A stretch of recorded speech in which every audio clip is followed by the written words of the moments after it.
My name is JT Camp, and I'm class of 1991. I came in sophomore year. I grew up in a military family, typical military brat, and going from place to place to place. We Okay. landed in Monterey County my sophomore year, which challenging, but it worked out okay.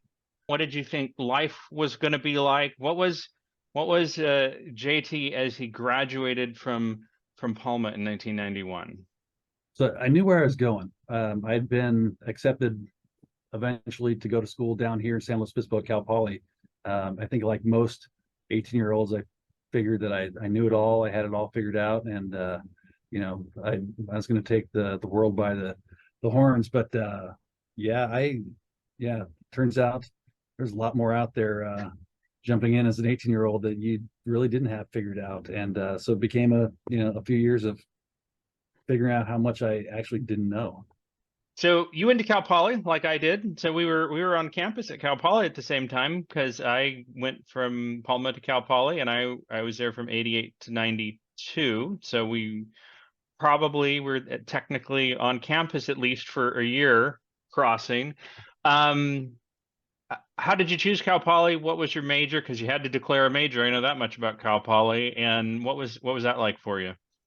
It was just kind of a lot of luck and happenstance. I didn't do a real good job of planning where I wanted to go to school, and just found a couple of schools that I thought were, they're interesting. One was Fresno State. I got into there, and the other was Cal Poly, just because I'd heard the location was great. They had a men's soccer program at the time. I was, Okay. looking into, trying to play at the college level, so that was an interest. But really, it was just a lot of dumb luck. And I certainly didn't do the homework and the looking into schools that I think kids do now, which is Yeah. important. But I went in as a political science major. Okay. Just I kind of knew the career track I wanted. I kind of wanted to go into some sort of service, to the public type Hmm. of job. And so I went in under the political science major, thinking I either wanted to go into some sort of law enforcement or a pre-law track. Okay. And it took me about one quarter to figure out I didn't want anything to do with the pre-law track. So I stuck with Okay. more criminal justice route. Although there was no criminal justice major, it was sort of a Right. mishmash of different classes that I could do under the government umbrella, and kind of some pre-law classes and some sort of mix of classes that made a criminal justice sort of major that really didn't exist. So tell me what you do today. What keeps you busy? What's your job here today? So on the working front, so I currently work for the district attorney's office in San Luis Obispo County, which is funny. I kind of had that idea I wanted to be a lawyer and decided not to be a lawyer. So now I work for the Bureau of Investigations under the elected DA here in the county. So that's where I'm at currently. I've been here for about 11 years. Prior to that, I was employed by the sheriff's office in San Luis Obispo County, and since about 2008, I've been doing criminal investigations. So connect the dots. So you were not quite there at Cal Poly, and this is where you ended up. So how'd that happen for you? So, I guess the whole learn by doing thing at Cal Poly also meant that you could kind of forge your own path in a way. And, not having an actual criminal justice major, I was able to piece some classes together that, got me down the road of criminal justice.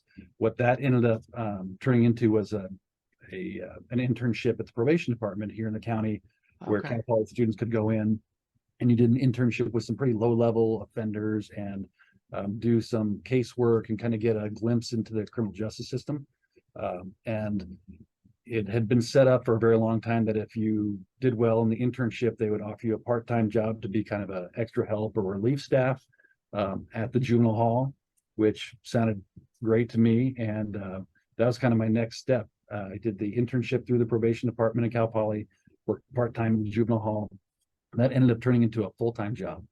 So my first actual job with the county here, and kind of I'm gonna call it a big boy or an adult job, was with the probation department here in the county. Yeah. And that was kind of that was kind of step one. And I'd always leaned a little bit more towards the actual law enforcement portion of it.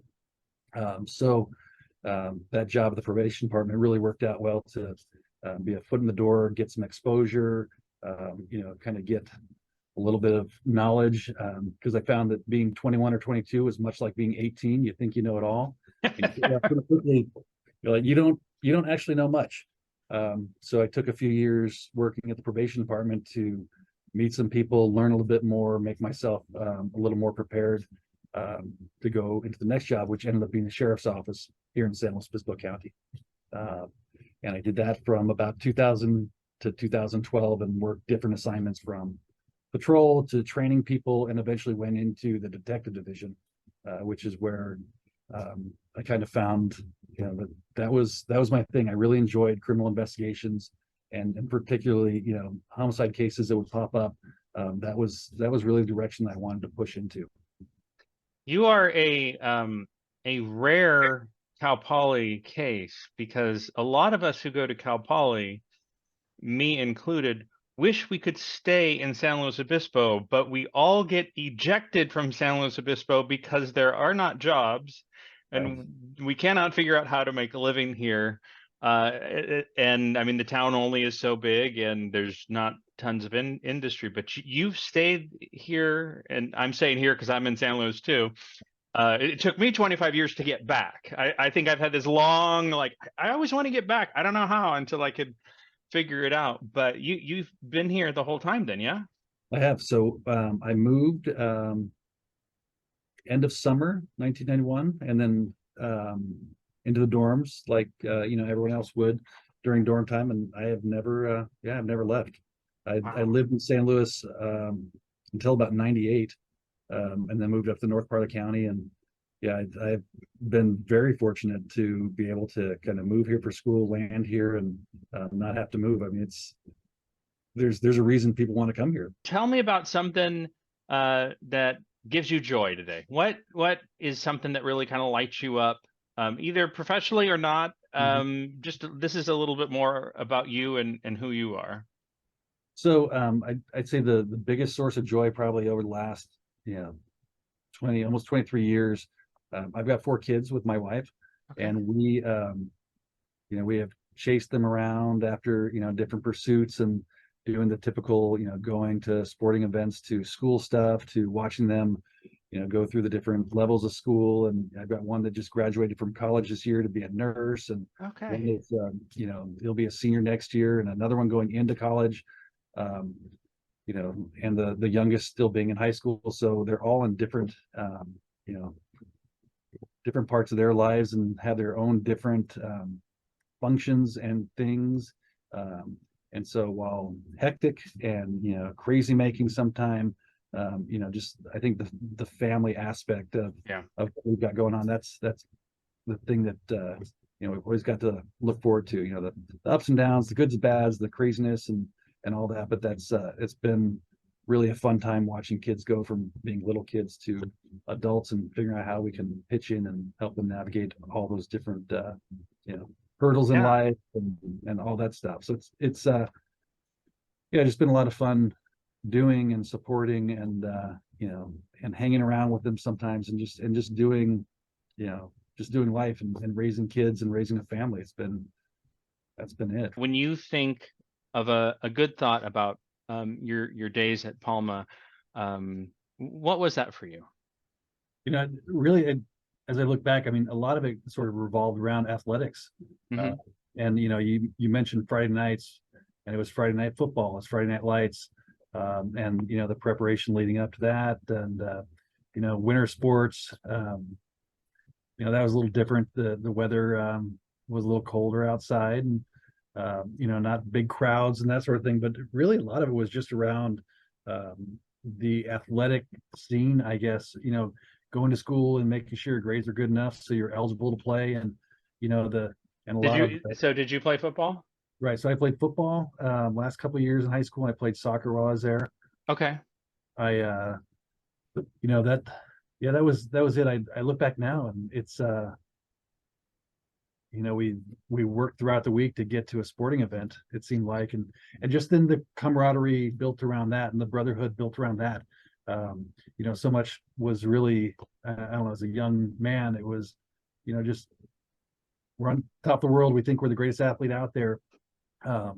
But just that work throughout the week to make sure your grades are okay, your attendance is okay, and you're prepared to compete, whether it's on a Friday night or a couple times during the week. And Yeah. a lot of it was just based around sports, and that seemed like everybody was kind of plugged in one way or the other, and that was kind of a mainstay, no matter what you did, whether it was Yeah. football or baseball or cross country or basketball or whatever.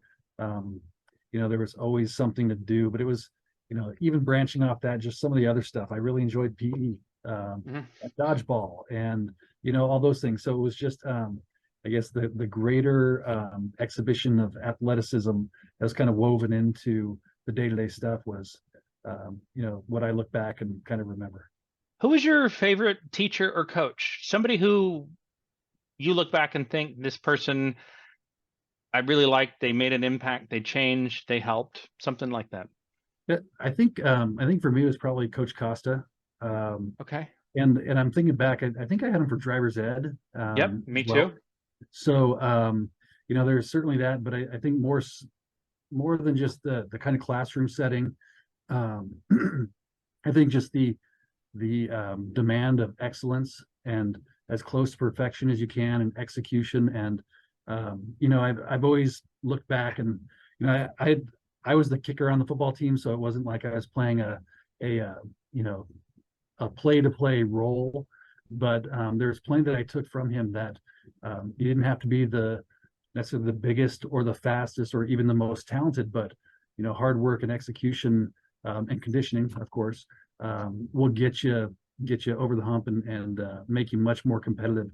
And really kind of looking at that drive for excellence, and applying that as I've gotten older into areas that I've kind of lived in, whether it be work or coaching sports on, now that I'm an adult, really taking some of those key goals, or whatever you want to call them, just to be excellent and do it well, and do it well and do it right the first time, is kind of one of the traits I took away that I think you can apply just about anywhere. I kind of want to understand your involvement of, because you've been in SLO for a long time, and the Right. Kristen Smart case, for any of you who don't know what I'm referring to, Kristen Smart was abducted in 1995, right? 96. Yep, 96, and went missing, and was for a long time here. There were billboards. Everyone knew that she was missing. It was certainly considered a cold case from the public perspective for a long time, when we don't know what's going on. I recall is long ago that, Paul Flores was a name that I had heard many times in the past, but it was all, I'm not in law enforcement, I'm not anywhere involved, so it's an outsider perspective. You, however, played a very significant role.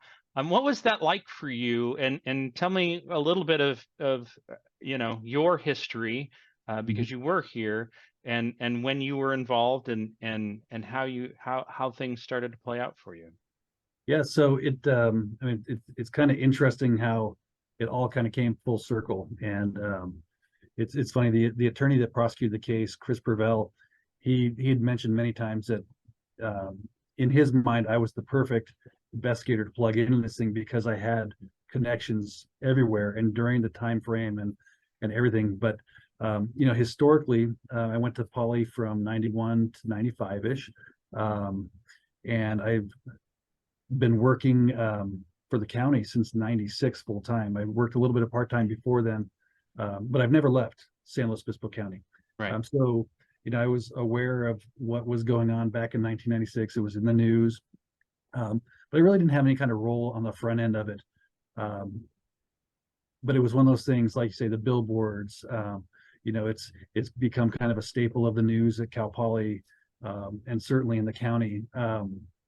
So it had been around. It was an active investigation, but kind of wasn't making a lot of progress for a long period of time. one of the jobs I had when I was at the sheriff's office was in sheriff's detectives. And I didn't even realize until this case went to trial that I had done some very minimal, very minimally unimportant, just kind of interviews and stuff back in 2011 on this case. I'd forgotten about it completely. So, other than on the front end, attending Cal Poly, being in the area, I really didn't touch it until 2011, just by happenstance. Okay. It was really more so filling in for the lead detective at that time because he wasn't there and someone had to do the interviews. So I did the interviews, did the reports, and then just kind of walked away from it and didn't think, about it again for a while. I never really crossed paths with it again. My focus was on other cases. I was working major crimes caseload at the sheriff's office, and then when I went to the DA's office in 2012. So for that time period, from about 2008 or so till 2012, I was a sheriff's detective, but working different cases, and still really never, other than those two or three times, never touched the case. If you fast forward, like 2018 timeframe, I was reassigned from the courthouse at the DA's office to a task force position at the sheriff's office, where I was partnered up with a sheriff's detective working a human trafficking assignment. And again, just really didn't do too much. But in 2021, when the ball kind of got rolling and it was looking like it was leading to something, and then eventually a filing, I ended up being the one that was assigned to be the lead investigator from our office. Okay. So just kind of framework wise, there was the lead detective from the sheriff's office. I was the lead from our office. We had the prosecuting attorney, and then a number of other supporting staff and partners and that sort of thing. But we were the two lead investigators once the case was filed in 2021, leading toward the eventual prosecution. So that's kind of how it came back into my lap. And it a lot of it was because I'd worked the sheriff's office previously. Right. During this time frame, I was assigned back out to the sheriff's office, so I had access to all their investigators. I had access to the information, and it just made it very convenient work-wise, and a good partnership between us and the sheriff's office.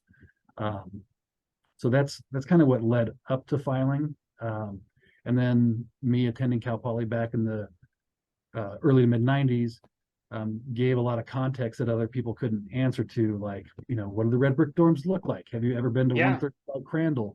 When did they cut off the driving route from Perimeter Road and make it pedestrian only? What is the UU?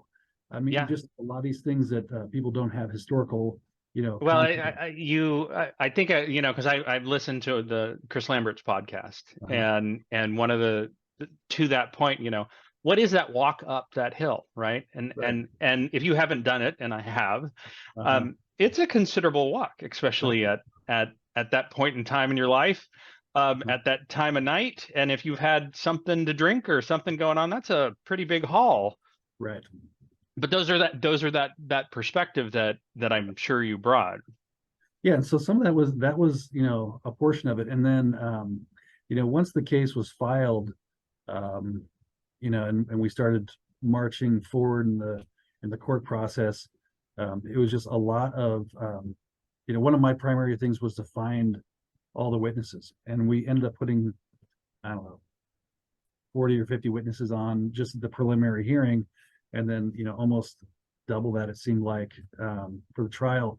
But it was a matter of, well, where are all these people? Because in 1995, 96, everyone's sort of clustered pretty much in the city of San Luis Obispo. Right.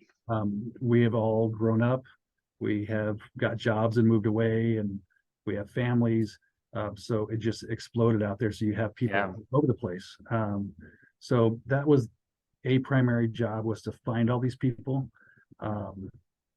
And as we kind of kept going in the process, and then we got a venue change and it went to Monterey County, that's when it sort of kind of felt like, oh, this is like a homecoming or something. This is really bizarre.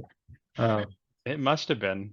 Because that was just another one of those little facets, like, well, who has any idea of what the geography, the demographics, what does Salinas look like? where, everything from like, where do you live for 6 months? Where do you not live for 6 months?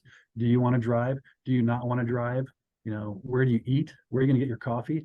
Yeah. So a lot of that stuff, for me, it was just being in the area at the time. It was my knowledge of the campus, and then, having some idea, although it's changed over 30 years almost. It's well, it has been 30 years, huh? I mean, yeah, how much has Monterey County changed over 30 years? There's still a lot of it that's very, very much the same, but just having that kind of know-how. Well, and the other part was a lot of names haven't changed. The families have gotten bigger, and That's so right. there's there's a little bit of familiarity there as well, and just having a little insight. What was it like? Because you've been doing this to some degree your whole life, and Right. I can only imagine that professionally you tried to take everything your experience and learn and apply all those things, but you had a much, I would guess, because I don't know if you've ever worked on anything as high profile as this. This seems like a one of the most high profile things in San Luis, Right. short of, Roy Krebs or something, which was 20, 30 years ago. Um, how did that impact you? I mean, the stakes were high. Yeah. It was um, incredible amount of pressure from beginning to end. I mean, this has been a case that hasn't gone away. Yeah. It's been, like, say, in the fabric of the community for a long period of time. A lot of hands have touched it over the years, and it's still a huge talking point. To get to the point where it's in a courtroom, it had not only local but national and in some respects international interest because of Yeah. Chris Lambert's podcast, and the stakes were incredibly high, and really you only get one bite of the apple. And going back to the story about excellence and perfection and doing things right the first time, that was it. We had one shot and had to be done right the first time. So the stakes were incredibly high. The pressure was incredibly high, because so many eyes were watching. And, really it's, I mean, a responsibility, a huge honor.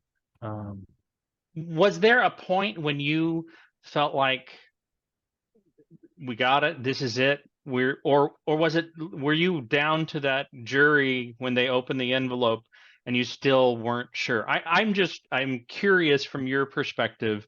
Again, I was watching and waiting and like everyone, but I know you had more insight and information. Or at that point, are you waiting just like the rest of us and just praying that it goes the right way? Yeah, because so the insight is kind of a double-edged sword, that you have insight and you have what's allowable in a courtroom. Right. And there's a difference between all the information and then what is legally allowable. Right. And so to go in, I would say confident in knowing you have the right guy, yet you're still dealing with 12 other humans that are processing all the information. It's a question mark until you hear those words come out. So what did it feel like? It was like the worst butterfly moment, and you're just anticipating and waiting, and you really have no idea until those words are read, and you're really on pins and needles like everyone else. So yeah, it's kind of a mixed bag, that you go in confident that you are doing the right thing and you've got the right person, but you're suffering with everybody else, just waiting to hear, what's going to come out. Is it guilty or not guilty? And then you have to ask yourself, did I hear what I really heard? And you have to convince yourself that, even though you're paying attention, 100%, that, okay, they said guilty. So it's, yeah, it's nerve wracking for sure. Yeah. And it's not just this case. It's every case. I've told people all the time, there's no such thing as an easy murder case. You never know what's going to happen. They're all difficult. It just so happens that this one was, the stakes were so much higher because of 26 years of attention and scrutiny and Yeah. suffering of a family. Yeah. Well, like I said, I mean, the first time I reached out to you was literally because, and I did you listen to all of Chris's podcasts? I've listened to him a number of times. Yeah. Okay. I assumed you did, but again, Right. I don't know. And Yeah. I had listened to it and I heard your name and there was something I was like, And then somewhere in the podcast it said he's from Salinas. I'm like, I bet this guy's a Palma guy. What are the chances, huh? And so I started looking for you and I'm like, so, and you know what? I did not know this, and this is not nearly as important, of what you have accomplished. But there, as we were listening, and you just told me that you were the kicker, I'm like, this makes all the sense in the world, right? All the pressure at the football game at the end, right, is on that kicker. Well, wait, I hadn't made that jump, so I mean, it is, right? And everybody's waiting for you, and you've got to perform that very last, So maybe you were built for this the whole time. So yeah, well, I'm gonna throw that fourth one in, that little component in for the attorney. I'll let him know that he should have picked up on that one. Bad boys, what you want, what you want, what you gonna do? Brothers on, brothers on. Shine your light once again. Brother sun, brother sun. Shine your light once again.